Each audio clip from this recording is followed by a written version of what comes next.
Bear tracks. Bit of leaf litter in it, so it's a few days old. But I mean, everything's covered in leaf litter now. Everything's dried up and winter's on the way. Oh, a bit of a hike up this hill. Alright, so I got the trap set up in a different spot. The second place we looked at before, I didn't bother going back there because looking at the map, I was afraid it was too close to the town dump. So I want to make sure I'm far enough away that they're not coming and going, right? Because some bears do make a fair trip every day. So it doesn't seem like there's a lot of activity here, but it is a spot where I know that they come out to hibernate. See, the woods out here are pretty thick. There's a lot of rolling hills and areas where they would hibernate for the winter. A lot of places to make dens and stuff. So there is some activity out this way. I've been seeing prints around, but not a lot. However, we're gonna go ahead and set up the trap. Well, I've already got the trap set up right there. But I'm gonna go ahead and bait it. And I'm just gonna throw a bunch of bait here. I got all my trimmings net from grouse and stuff that I got so far this season. Just gonna throw it all around. Leave a pile of food. Eventually they'll come and test out what's inside that trap and hopefully stick their hand in there. Now, I did something different. I don't know if you can see in there very well, but there's a mesh grate in there. And so now I can throw food in there.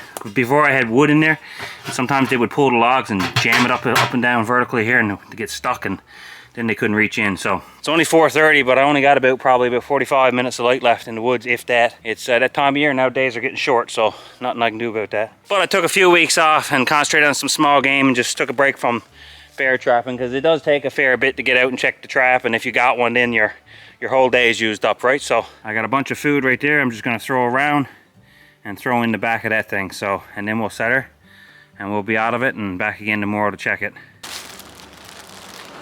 We're also not too far off a gravel road here, because my side-by-side's broke again, so I got to be able to access this area by my car. Parts are on order, but as you imagine, getting stuff up here in Labrador in an isolated place takes forever and a day. So we got blueberry waffles. Oh, they smell really good. They're freezer burn though. All this stuff is freezer burn food. The truth is, this is all food that belonged to a friend of mine who passed away. He was a huge outdoors guy, more so than me. We're gonna turn this into some bear meat instead of letting it go to waste in his honor. So that's what we're doing. Got a bunch of frozen smelt here. Would have been used for bait for probably fishing. We even got a smoked char fillets. I'm gonna put this up in the tree. That's a nice smell coming from that. That'll help.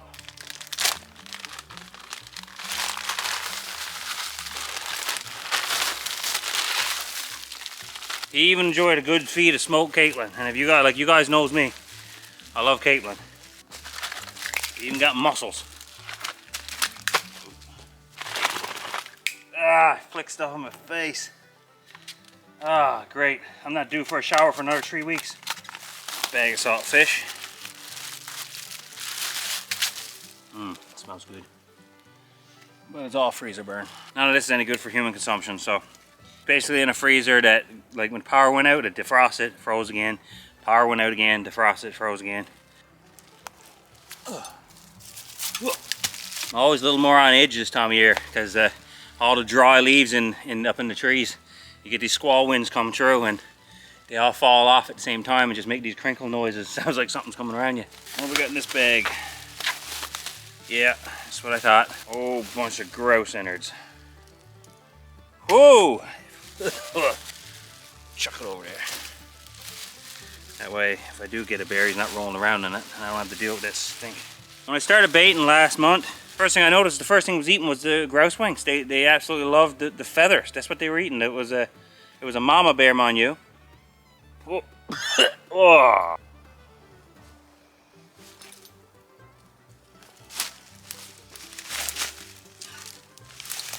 Get the stink bait up as high as I can so the smell travels.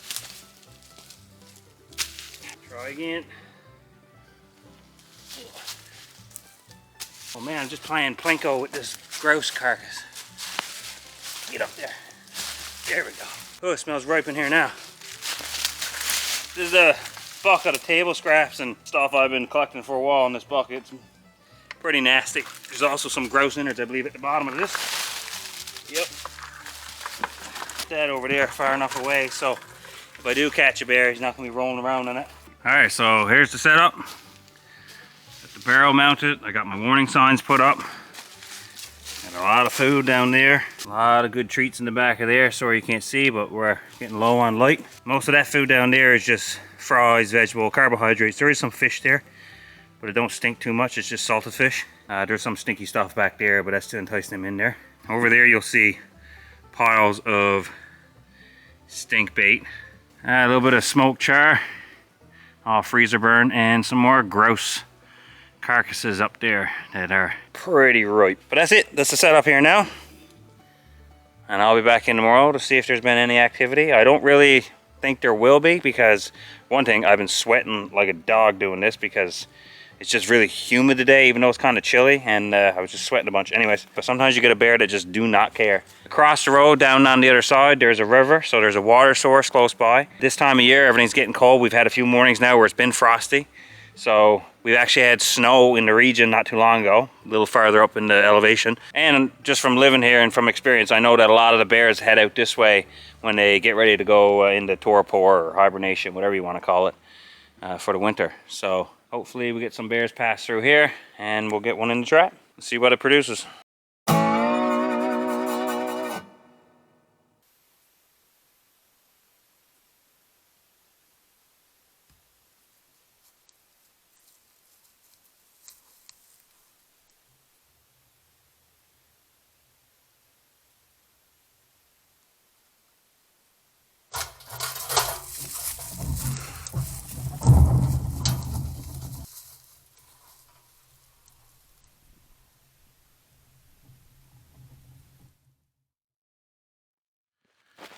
There's fresh tracks right there.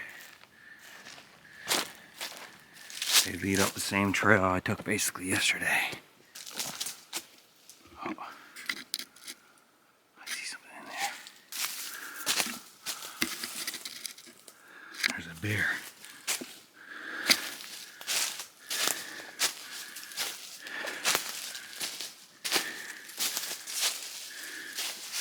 Hey, bud.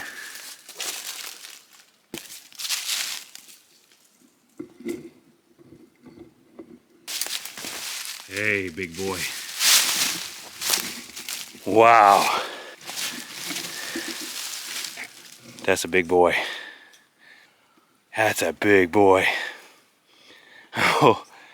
All right. I don't want to delay this any further because I don't like leaving them in there longer than they have to be, but I am going to have to get him to move though, because I don't have a good shot there. If I come in that way, maybe. Just gonna go through this angle here and see if I can get a better shot at him when I have to shoot him. Hey, big boy. Yeah, I can get him from here if he stays in that position. He knows he's caught, so he's pretty docile right now. But I can't get any closer than this because he's got to tangle up around the barrel. He must have went up over it at one point. That's why he doesn't have much slack. He should have enough room to make full circles around here, but it looks like he tagged himself up a bit. That's a big bear. That is a... He's 300 plus pounds for sure. What are you doing there, mocking him? All right, let's get this taken care of.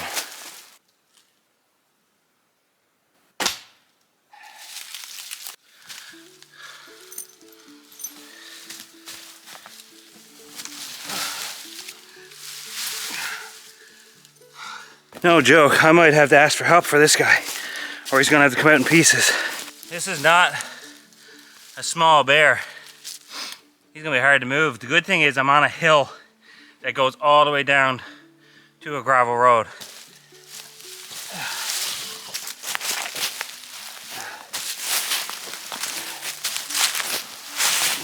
I actually didn't expect to have one this quick, but look at that. What a beautiful creature. He's got a lot of fat on him too, which is good because I can use fat for a lot of different things. Cooking and crackling, and or scrunchings as we call it. I gotta start heading them down this hill to to the road.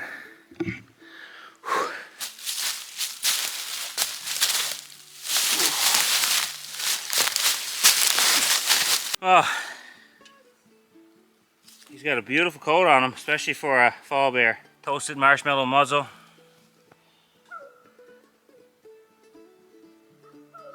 There's a crow yelling at me, making weird noises. And a whiskey jack over there eating some food. Everything will be used, the meat, the fur, all of it. It will be used. See, the teeth are starting to be worn down. Getting closer to the gum line. Still a fair bit there though. Lots of fat on this bear. Lots of fat. Some of you may actually be curious and want to know why I trap them. I don't always trap bear. I have stalked bear, I've gotten bear that way, I've baited them in, I've gotten them that way. Here in this area I'm allowed to trap, and I'm trapping them because with bear, you could shoot them with a gun, you could shoot them with an arrow. Lots of times the amount of fat, especially like on this guy here, will cover the hole over, they don't bleed out as quick, and in their fur at this time of year, their winter fur, will also soak up a lot of that blood, so it doesn't leave much of a trail. By trapping, I'm guaranteed to get the bear. I mean, I knew I had this bear before it was dead, so that way I'm not killing an animal for no reason. It doesn't get away and be wasted. These guys can run very far in a very short amount of time, and before they even drop the first bit of blood. So hopefully for you, those of you who had that actual question, you've learned something, and the rest of you guys who hate me for this, you can just leave your death threats in the comments below. So why do I use an arrow? The reason why I switched over to an arrow is if I shoot with a gun, I mean, I could go for the head, and that's a pretty instant kill. However, it destroys the skull and you know, it destroys the pelt. I don't really want to do that. So I usually, if you shoot them through the lungs, that's fine. But that sound of a gun, that big explosion sound, it in my experience in the past, it caused them to be like really stressed out. In the end, they just kind of go haywire. But the last few kills I've gotten with the arrow has been way more peaceful. So this guy actually, I mean, he lived there in the position he was. I put the arrow in him. He flinched for a second. He made a few death moans, and then he was gone. And that was it. That was the end of it. It was very peaceful. Just notice his ear is split. Look, from probably a fight with another bear or something, or he's a punk rock bear or something. Had his earring ripped out. Now that I'm inspecting the area, I actually don't see much food around. So he enjoyed eating that food. There's no food around actually, so. He enjoyed that. At least he got a good last meal. Well, I gotta get to work and get this guy field dressed. I'm not actually gonna show this one on this video, but I do have several videos. I've been bear hunting this season. If you're just tuning in, I do have a video. I have an unfortunate one / fortunate, I guess however you want to look at it, of a smaller bear who stuck his head in the trap, and he met his demise real quick. I had another bear that was completely infested with parasites, and DNR took that one off my hand. Then I had another bear. It was a younger one as well. That one, I showed how to fully field dress that one using a single knife. I just showed you my process basically. You can go check that one out. But in this video, I'm not going to show any of that stuff because I have those other videos showing that. There's no point of repeating that. But I got to get to work now, get this guy field dressed, and finish dragging him out towards that road down there and get him in the back of my car and then get him home. And then I got so much work to do tonight. The trap survived. Wow, he did a number on this part of the flat bar though. I'm gonna have to pound that back out. Well, look, he chewed this tree to pieces. Thank you for all the new subscribers. Thank you for all my dedicated subscribers who are always tuning in and watching. You guys know who you are, and I appreciate each and every one of you guys. God bless and take care.